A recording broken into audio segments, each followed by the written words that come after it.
Affaire à suivre, comme on dit chez Gamecult. Alors Xavier, bonjour. Xavier qui fait partie, qui fait un membre pas historique de l'UPR, mais ça fait pas mal d'années que tu es dans ce parti. Ça fait combien d'années exactement? Ben écoute, ça va faire 8 ans que je suis à l'UPR. J'ai adhéré en mars 2012. D'accord.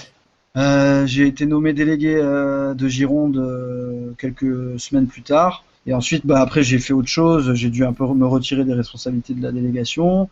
J'ai été nommé à la Commission nationale justice il y a 1 an et demi, 2 ans.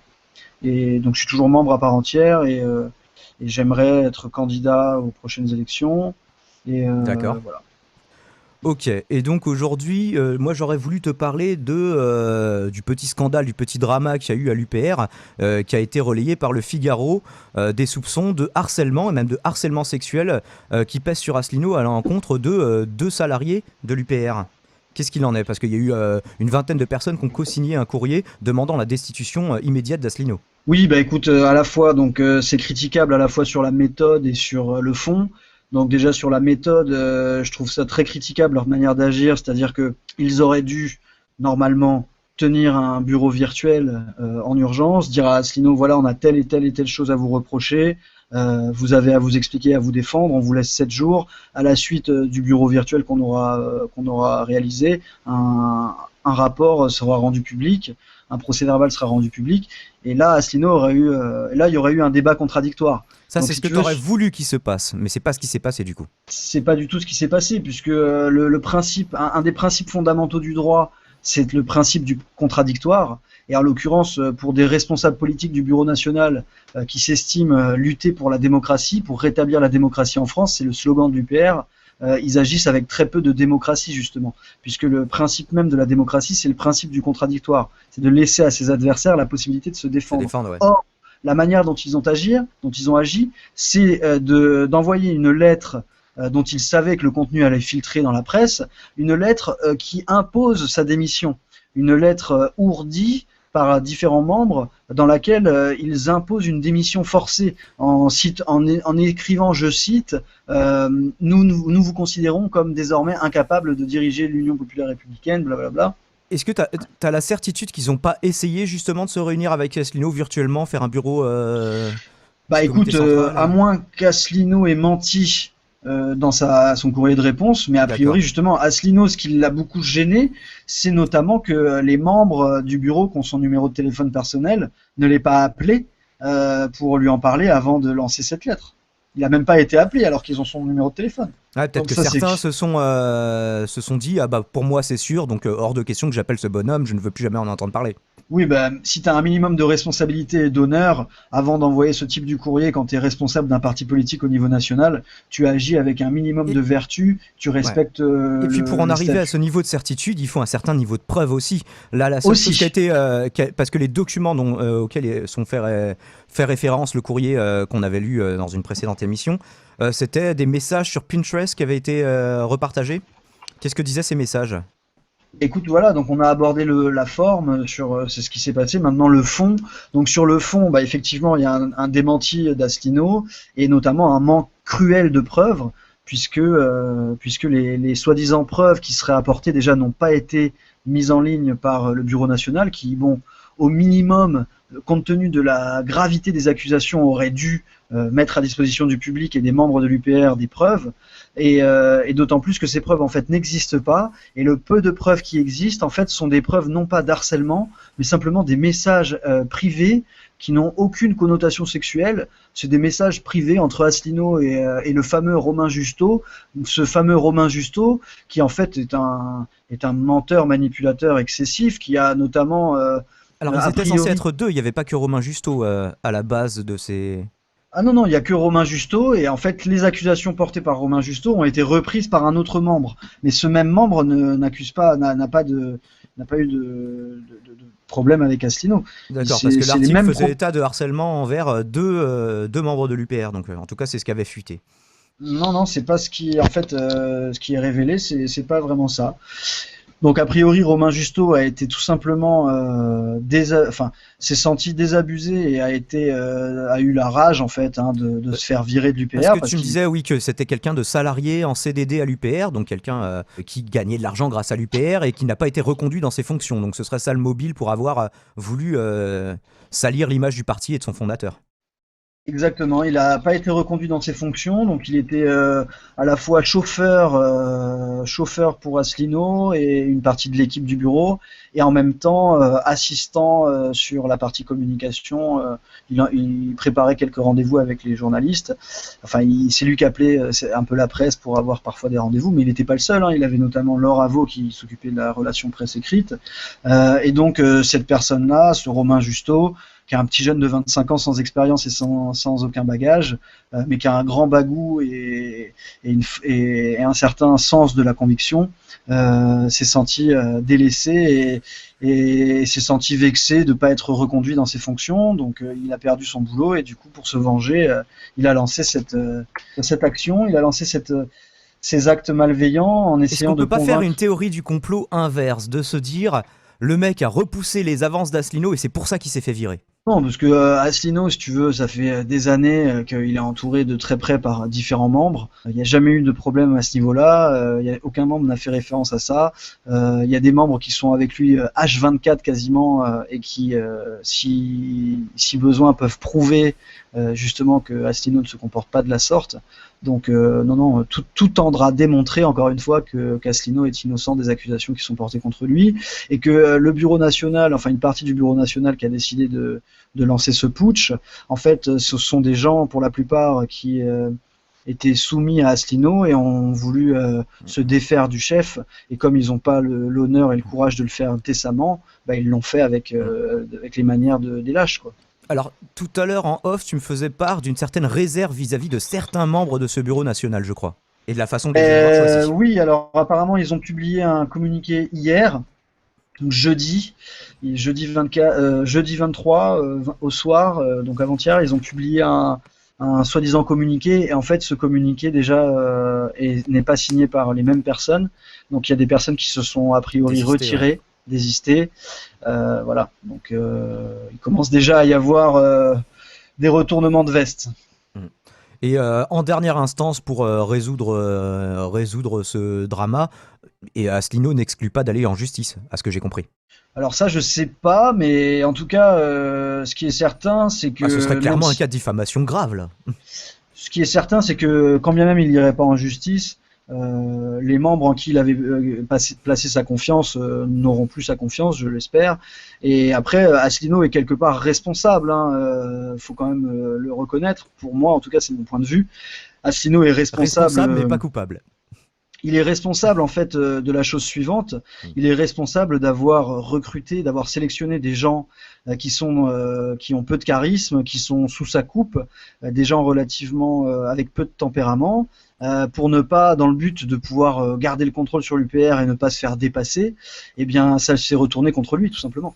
Je résumais ça en disant, est-ce qu'il n'aurait pas pris pour son bureau national des gens qui sont compétents, Vincent Brousseau, etc., mais avec une personnalité peu affirmée? Et est-ce que finalement, c'est pas une stratégie perdante à long terme? C'est la question que je me posais. C'est exactement ça, oui. C'est une stratégie perdante à deux niveaux. C'est-à-dire que d'une part, c'est perdant politiquement parce que les gens votent avant tout pour des hommes. Et avant les idées, ils votent pour des hommes. Les hommes incarnant les idées, malheureusement, si l'homme en question n'a pas un tempérament, une personnalité assez forte, assez convaincante, même s'il a les meilleures idées du monde, il ne pourra pas être élu. Donc il a choisi déjà des personnes qui n'ont pas le tempérament pour être élus. Et en plus, deuxièmement, quand tu choisis des gens qui ont ce tempérament assez faible, entre guillemets, voilà comment ça se termine. Ça se termine en eau de boudin, ça se termine avec des gens qui trahissent. Si tout ça s'avère être un fake, c'est une putain de trahison, effectivement. Oui. C'est des fausses accusations de harcèlement sexuel, c'est quand même assez grave, quoi. Et si ces accusations sont fausses, il devrait franchement aller en justice, ne serait-ce que, tu vois, histoire de laver un petit peu son image.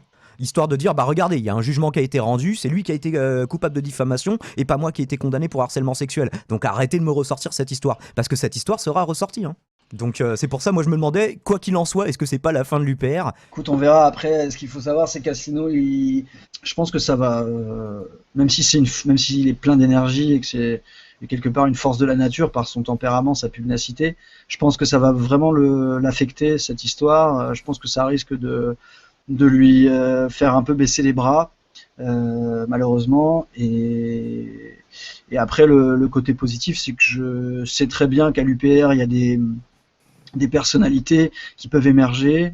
Je sais très bien que sur le fond, l'UPR, au-delà du programme politique, c'est une philosophie d'éducation populaire, c'est une philosophie qui incarne un parti dans lequel on veut s'adresser à l'intelligence des gens.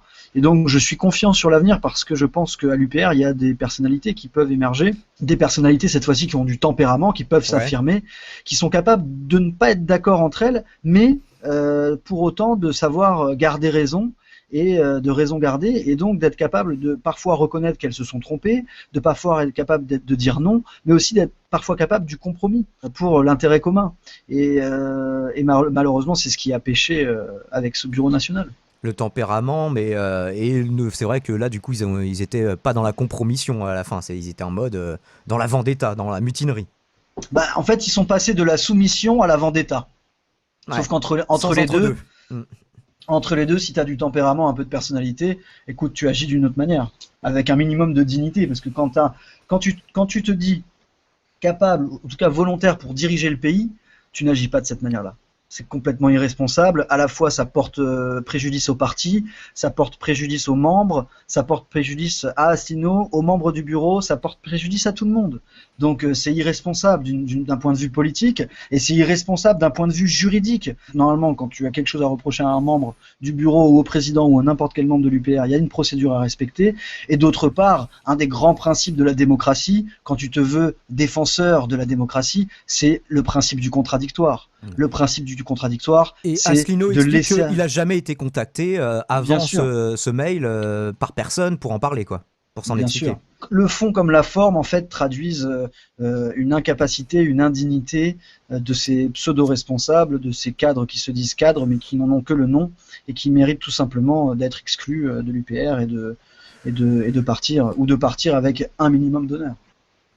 Pour toi, ces personnes-là ne doivent plus être dans l'UPR, tous les co-signataires ou ceux qui sont désistés, on peut les garder, quitte à les changer de poste? Je suis partisan, de manière générale dans la vie, du pardon.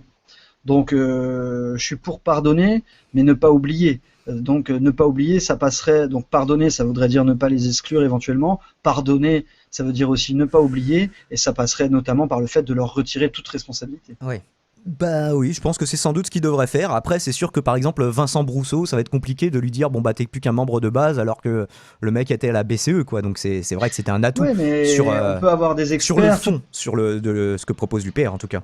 Encore une fois, je pense qu'il y a une différence à faire entre le bureau national qui doit être composé d'hommes politiques, donc des personnalités avec du tempérament, et le reste. À l'UPR, on a énormément d'experts, de secrétaires, de gestionnaires.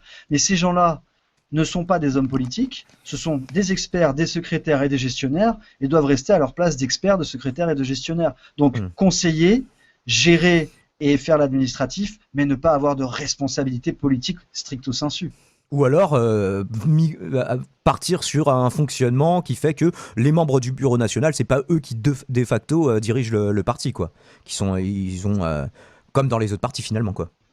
Bah, les membres du bureau national normalement sont des guides pour le parti, donc c'est après moi je suis pour une démocratie girondine, donc en laissant un pouvoir décentralisé, le pouvoir aux délégations départementales et régionales d'être force de proposition pour modifier le programme, pour des actions, voilà, pour l'organisation même du parti. Parce que c'est pas le cas actuellement. Non, c'est très centralisé. On est dans une organisation à l'UPR qui est très centralisée, qui est jacobine du coup.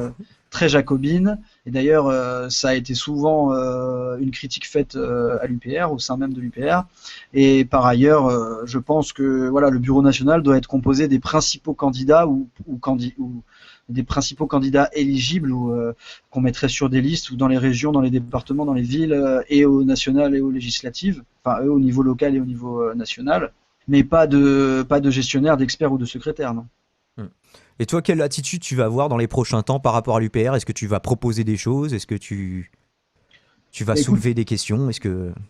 Moi, je suis déjà dans dans la réflexion et surtout dans l'action, au sens où j'ai pris position par rapport à tout ce que je viens de te dire, et je sais que ce sera dévoilé publiquement, donc j'assume pleinement mes propos. Je les ai déjà dévoilés aux membres de la commission justice nationale de l'UPR à laquelle j'appartiens, et j'ai publié aussi le même type d'argumentaire et de discours sur la page de l'UPR, sur la page Facebook au niveau public.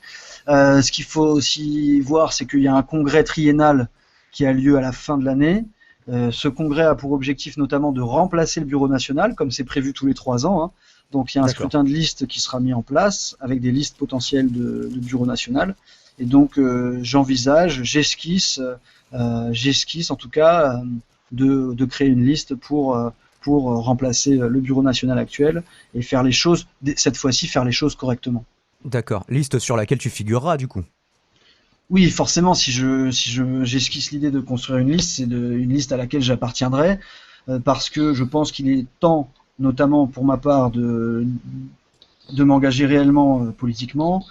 Je commence à avoir le cuir solide, les idées claires, enfin les idées claires, je les ai plus ou moins toujours eues, mais je commence à avoir le cuir solide, une certaine expérience de la vie et de la politique, et je pense qu'il est temps pour moi d'assumer mes responsabilités et d'une manière ou d'une autre de figurer au premier plan des candidats éligibles. Tout à fait. D'accord, bah écoute, on te souhaite bonne chance, Xavier, dans merci. la conduite de cette liste, et bah tu nous tiendras au courant de toute façon.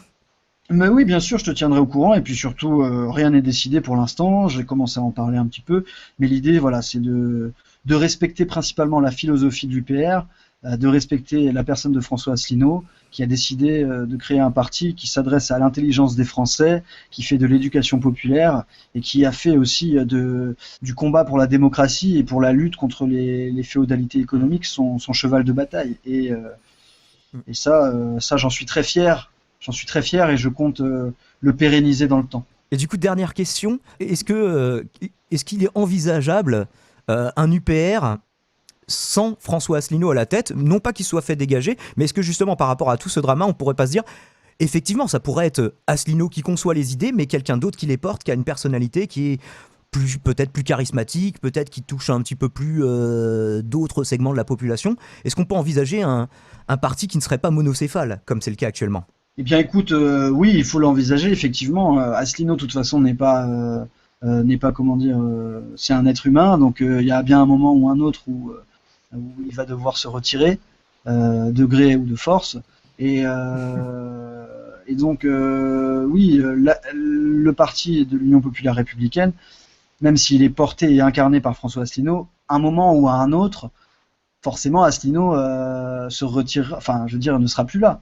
Donc il faudra que des gens puissent prendre la relève.